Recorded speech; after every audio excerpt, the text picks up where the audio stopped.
কিছুদিন আগে যখন জাতীয় সঙ্গীত নিয়ে একটা আলাপ উঠলো, যে জাতীয় সঙ্গীত এটা কি বাংলাদেশের জন্য লেখা হয়েছিল নাকি অবিভক্ত বাংলার জন্য তৈরি করা হয়েছিল? অবিভক্ত বাংলার জন্য যদি তো লেখা হয়ে থাকে, আমার সোনার বাংলা বলতে যদি গোটা পশ্চিম বাংলা আর এ বাংলা দুইটাকে বোঝানো হয়ে থাকে, তাহলে সেক্ষেত্রে সেটা কিভাবে বাংলাদেশের জাতীয় সঙ্গীত হয়? এই দেশের জন্য তো এটা লেখা হয়নি, এটা তো লেখা হয়েছে ভারতের একটা অংশ আর এদেশের একটা অংশের জন্য। রবীন্দ্রনাথ যখন লিখেছেন তখন তো এদেশের জন্ম হয়নি, তাহলে এটা কিভাবে দেশের জাতীয় সঙ্গীত হইতে পারে?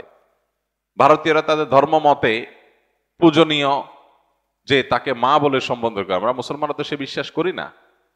তাহলে এই জাতীয় সঙ্গীত কিভাবে আমাদের দেশের জাতীয় সঙ্গীত হতে পারে? এটা একটা আলাপ উঠছে, এটা কোনো চূড়ান্ত বিষয় না যে হ্যাঁ তাহলে বাদ দিয়ে ফেলতে হবে, দিয়ে ফেলছে বা কিছু। এই আলাপ উঠার পর আপনারা দেখছেন বাম পাড়ায় আগুন ধরেছে, তারা এটা নিয়ে এমন ভাবে আওয়াজ তুলেছে মনে হচ্ছে দেশ শেষ হয়ে গেল।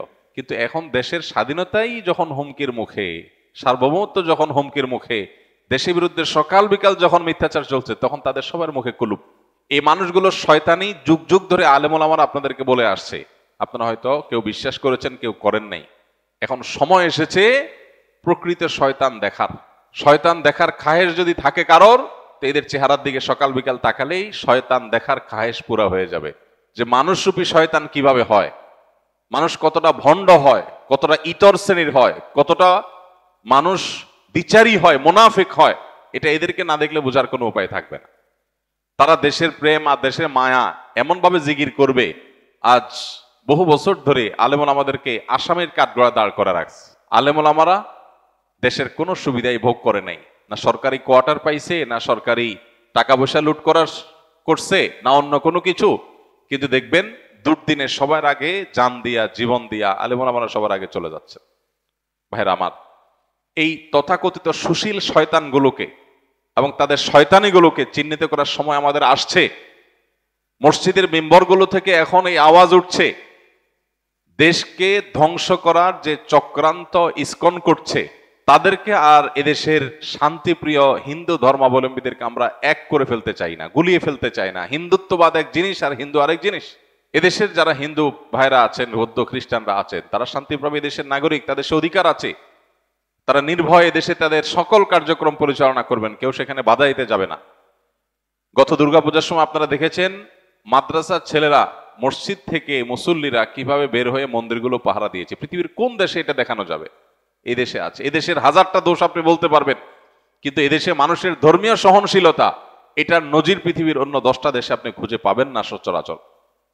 কিন্তু এরপরেও আমাদেরকে দোষী বানানো হচ্ছে। এখনো যদি আমরা সরব না হই, সজাগ না হই, এসব শয়তানদের শয়তানিকে মোকাবেলা করতে ঐক্যবদ্ধ না হই, তাহলে একসময় দেখা যাবে আমাদের পায়ের তলার মাটিটা নেই, হাতছাড়া হয়ে গেছে। তখন আফসোস করে আর কাজ হবে না। আমাদের পাশে হায়দ্রাবাদ সহ বহু নজির আছে, সিকিম আমাদের পাশে আছে। এই সিকিম, এই হায়দ্রাবাদ কিভাবে ওরা গ্রাস করেছে বাংলাদেশকে নিয়ে, তারা সেরকম পরিকল্পনা করে বসে আছে। খুল্লুম খোলা তাদের বিভিন্ন টেলিভিশন চ্যানেলগুলোকে, বাংলাদেশে এক অংশকে তারা তাদের মধ্যে নিয়ে নেওয়ার জন্য তারা মামুর বাইর আবদার তুলতেছে সকাল বিকাল। এগুলোর সুযোগ তখনই পাচ্ছে আমরা যখন মনে করছি আমি তো ভালো আছি, আমার কি দরকার এগুলো নিয়ে মাথা ব্যথা করা। একজন মুসলমান তার দায়িত্বশীলতার পরিচয় এখানে দিবে যে আল্লাহর জন্য, আল্লাহর সন্তুষ্টির জন্য, মুসলিম ভূখণ্ডের নিরাপত্তার জন্য, মুসলমানদের নিরাপত্তার জন্য এবং গোটা সব ধর্মের মানুষের নিরাপত্তার জন্য তিনি সবচেয়ে বেশি সজাগ থাকবেন। আমরা গত জুমায় বলেছিলাম নবী সাল্লাল্লাহু আলাইহি সাল্লাম ঐতিহাসিক মদিনা সনদ বাস্তবায়ন এবং রচনার মধ্য দিয়ে অন্য ধর্মাবলম্বীদের সাথে শান্তিপূর্ণ সহাবস্থানের ঐতিহাসিক লিখিত দলিল পৃথিবীর ইতিহাসে প্রথম তিনি করেছেন, তার আগে কেউ করেনি। সর্বপ্রথম লিখিত চুক্তি, অন্য ধর্মাবলম্বী বা কয়েক ধর্মের মানুষরা শান্তিভাবে একটা ভূমিকে থাকবে, প্রত্যেকে কেউ কারোর ক্ষতিগ্রস্ত করবে না, বরং একে অন্যের বন্ধু হয়ে থাকবে, এই মর্মে নবী করিম সাল্লাল্লাহু আলাইহি সাল্লাম ঐতিহাসিক শান্তি চুক্তি মদিনা সনদ তিনি করেছেন। আমরা সেই নবীর উম্মত, বিধায় আমাদেরকে সংখ্যালঘুদের অধিকারের সবক দেওয়ার প্রয়োজন নাই। শুধু নিজেদের দিকে তাকালেই হবে যে বাতির নিচে অন্ধকার, কি পরিমাণ মুসলমান নির্যাতন তোমাদের এলাকাতে, তোমাদের দেশে, তোমাদের ভূমিতে চলে। দুর্ভাগ্য আমাদের, আমরা মুসলমানরা অনেকে মনে করি ভারতে মুসলমান নির্যাতন হচ্ছে, আমাদের দেশে তো হচ্ছে না, সমস্যা কি? তো তাদের ব্যাপার। ইরাকে মুসলমান নির্যাতন হচ্ছে, তাদের ব্যাপার। সিরিয়াতে হচ্ছে, তাদের ব্যাপার। ফিলিস্তিনে হচ্ছে, তাদের ব্যাপার। আমরা তো নিরাপদ আছি। এটা কোনো মুসলমানের চিন্তা না। গোটা পৃথিবীর যে কোনো প্রান্তে মুসলমান আক্রান্ত হলে গোটা বিশ্বের মানুষ এটাকে ফিল করবে, অনুভব করবে, কথা বলবে। অতএব এই জায়গা থেকে আমাদের প্রত্যেকটা মানুষের এখন থেকে ভারতের প্রতিটা মুসলিম নির্যাতন, প্রতিটা সংখ্যালঘু নির্যাতনের পরে আমাদের সবার শতকণ্ঠে কথা বলতে হবে। শুধু মুসলমানরা দেশে হিন্দুদের কথা বলা উচিত। আমরা যখন ওদের চালনির ছিদ্রগুলা দেখাই দিতে পারবো, তখন তারা সুইয়ের ছিদ্র খোঁজার সুযোগ আর পাবে না। আমরা চুপচাপ থাকার কারণে তারা আজকে আমাদের মাথার উপরে চড়াও হয়ে বসে আছে। তো এই সময়টাতে বিশেষ করে যারা বিভিন্ন সময় অন্ধত্বে ছিলাম, যারা অতি প্রেমে ডুবেছিলাম, যারা শত্রু আর বন্ধু চিনতে ভুল করেছিলাম, তাদের এখন চেনার সময় হয়েছে যে কিভাবে একটা রাষ্ট্র এইভাবে ন্যাক্কারজনকভাবে পার্শ্ববর্তী একটা রাষ্ট্রের প্রতি এইভাবে ঝাঁপিয়ে পড়তে পারে, এত নোংরা ভাবে, কোনো কারণ ছাড়া, বিনা উস্কানিতে এইভাবে তারা কিভাবে একটা দেশকে ক্ষতিগ্রস্ত করতে পারে, তার সবচেয়ে নোংরা নজির এখন স্থাপন হতে যাচ্ছে। আমি আবারও বলছি, যদি আমরা সতর্ক না হই তাহলে সেক্ষেত্রে এই দেশ আমাদের আর থাকবে না, এবং এদেশে আমরা যে বিগত কয়েক বছর ধরে আমরা দাসের মতো ছিলাম, সেটা যে আরো কতটা ভয়াবহ আকার ধারণ করতে পারে একমাত্র আল্লাহ তাআলা ভালো জানেন। বিধায় প্রত্যেকটা মানুষকে সজাগ হতে হবে, সতর্ক হতে হবে। এবং ধর্মীয় সম্প্রীতির ব্যাপারে আমরা প্রত্যেকটা মানুষ নিজে থেকে উদ্যোগ নিয়ে নিয়ে আমাদেরকে ধর্মীয় সম্প্রীতি রক্ষা করে তাদের মিথ্যা অভিযোগ, এটাকে মিথ্যা প্রমাণ করতে হবে। সে অভিযোগকে মিথ্যা প্রমাণ করার জন্য আমাদেরকে ভূমিকা রাখতে হবে, এবং পাড়ায় পাড়ায়, মহল্লা মহল্লায় অন্য ধর্মাবলম্বী যে সমস্ত ভাই বোনরা আছে, সম্ভব হলে তাদের সাথে মিট করতে হবে, তাদেরকে নিয়ে একসাথে বসতে হবে যে ভাই আপনারা কোনো অসুবিধা অনুভব করছেন কিনা, কেউ আপনাদের কোনো অসুবিধা করছে কিনা, তাদেরকে আশ্বস্ত করতে হবে। এবং অহেতুক তাদের মনে যে ভয় সৃষ্টি করছে পার্শ্ববর্তী দেশ থেকে, সেগুলোর ব্যাপারে তাদেরকে অভয় দিতে হবে যে আমরা হিন্দু মুসলিম কাঁধে কাঁধ মিলিয়ে আমাদের প্রিয় মাতৃভূমিতে আছি এবং থাকবো ইনশাআল্লাহ।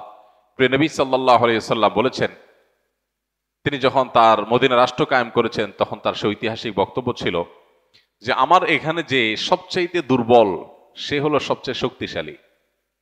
ঐতিহাসিক উক্তি। নবী সাল্লাল্লাহু আলাইহি ওয়াসাল্লাম বলেছেন, আমার এই মদিনা রাষ্ট্রে যে সবচেয়ে বেশি দুর্বল, সে হলো সবচেয়ে বেশি শক্তিশালী। কিভাবে? যে ব্যক্তিকে সবাই কোণঠাসা করে রাখে, দুর্বল করে রাখে, ভীত সন্ত্রস্ত করে রাখে, দমিয়ে রাখতে চায়, চাপিয়ে রাখতে চায়, তার অধিকার কেড়ে নিতে চায়, তাকে দুর্বল করে রাখতে চায়, যে দীনহীন, মিসকিন, অসহায়, এই মানুষটা, নবী সাল্লাল্লাহু আলাইহি ওয়াসাল্লাম তাকে বলছেন যে মদিনার রাষ্ট্র তোমার সাথে আছে এবং রাষ্ট্র তোমাকে সঙ্গ দিয়ে শক্তিশালী করছে, যে তোমার হাতের সাথে রাষ্ট্রের হাত আছে, তোমাকে কেউ দুর্বল যেন করে ফেলতে না পারে। আর যে আমার কাছে শক্তিশালী, নবী সাল্লাল্লাহু আলাইহি ওয়াসাল্লাম বলেছেন, সে হলো এই সমাজে সবচেয়ে দুর্বল। অর্থাৎ তাকে দুর্বলের মতো ট্রিট করা হবে, তার শক্তির কারণে তাকে কোনো কম্প্রোমাইজ করা, সিম্প্যাথি দেখানো, কোনো ছাড় বা সুযোগ দেওয়া হবে না। সবচেয়ে দুর্বলের মতো আচরণ তার সাথে কথা হবে, যে সবচেয়ে বেশি শক্তিশালী। অতএব আমরা আমাদের পার্শ্ববর্তী যে সমস্ত অন্য ধর্মাবলম্বী ভাইয়েরা বোনেরা আছেন, তাদের সাথে মিট করব, সম্ভব হলে বসবো এবং তাদেরকে বোঝাবো যে ভাই, কোনো অসুবিধা আছে আপনাদের, কোনো কষ্টে আছেন আপনারা, আপনাদের ধর্মীয় কাজে কেউ বাধা দেয়? আপনারা দেখেছেন এর আগে বিভিন্ন মন্দিরে দেখা গেছে যে অন্য কোনো হিন্দু যুবক বা অন্য কেউ, তারাই হামলা করতে গিয়ে ধরা পড়েছে। আর যতগুলো সংখ্যালঘু নির্যাতনের ঘটনা দেশে ঘটেছে, এটা আমরা সবাই জানি, ওপেন সিক্রেট। বিচ্ছিন্ন দু চারটা যাই ঘটেছে, তার সবগুলো হলো রাজনৈতিক, এগুলো একটাও ধর্মীয় না। মুসলমানদের মসজিদ থেকে মিছিল নিয়ে যায় মন্দির ভেঙে দিছে, এই ঘটনা এদেশে ঘটে না, বরং রাজনৈতিক উদ্দেশ্যে কিছু টাকা পয়সা দিয়ে এই ধরনের ঘটনা ঘটানো হয়ে থাকে, তিল হলে সেটাকে তাল করে দেখানোর জন্য। তো এই জায়গাটাতে আমাদের ডায়ালগ বাড়াতে হবে, আলোচনা বাড়াতে হবে। যত বেশি আলোচনা বাড়াবো, তাদেরকে অভয় দিব, তাদের সাথে আমরা মিশবো। আমাদেরও কিছু সমস্যার জায়গা আছে। অনেক মুসলমান আছেন যারা মনে করেন যে হিন্দুদের সাথে, অন্য ধর্মাবলম্বীদের সাথে বোধহয় উঠবস করলে, কোনো লেনদেন করলে বোধহয় আমার ঈমান আমল চলে যাবে। এই সমস্ত ভুল ধারণার কারণেও এক ধরনের দূরত্ব আমাদের মধ্যে তৈরি আছে। এটা হওয়া উচিত না। আদর্শিক জায়গায় আপনি 100% অটল থাকবেন, আপনার ঈমান, আপনার আকীদা, আপনার বিশ্বাসের জায়গায় আপনি 100% পরিষ্কার থাকবেন। আমি তাওহীদের সাথে কোনো কম্প্রোমাইজ করব না, চুল পরিমাণ করব না। আমি এক আল্লাহ বিশ্বাসী, আমি আমার ইবাদত করব, কিন্তু অন্য ধর্মের মানুষ যে আমার বিশ্বাসের সাথে একমত না, তিনি আমার মতে সঠিক পথে নাই, সেটা আমার মতের ব্যাপার, কিন্তু আচরণের ব্যাপার হবে তার সাথে একজন ভাই ভাইয়ের মতো করে। আর আদম আলাইহিস সালামের সন্তান হিসেবে আমরা তো আসলে সবাই ভাই ভাই। তারাও আদম আলাইহিস সালামের সন্তান, আমরাও আদম আলাইহিস সন্তান, সেই হিসাবে তো আমরা একই বাবার সন্তান। সো এই জায়গা থেকে তাদের মধ্যে, তাদের ব্যাপারে আমাদের অনেকের মধ্যে যে সমস্ত ভুল ধারণাগুলো আছে এগুলো দূর করতে হবে। কোন এলাকাতে যদি হিন্দু হওয়ার কারণে কাউকে কোণঠাসা করার কেউ চেষ্টা করে, আমরা তাদের পাশে দাঁড়াতে হবে। যদিও মুসলমানরা সচেতন সতর্ক, কিন্তু আরো বেশি সচেতন সতর্ক হতে হবে। আল্লাহ তাআলা আমাদের সবাইকে সেই তৌফিক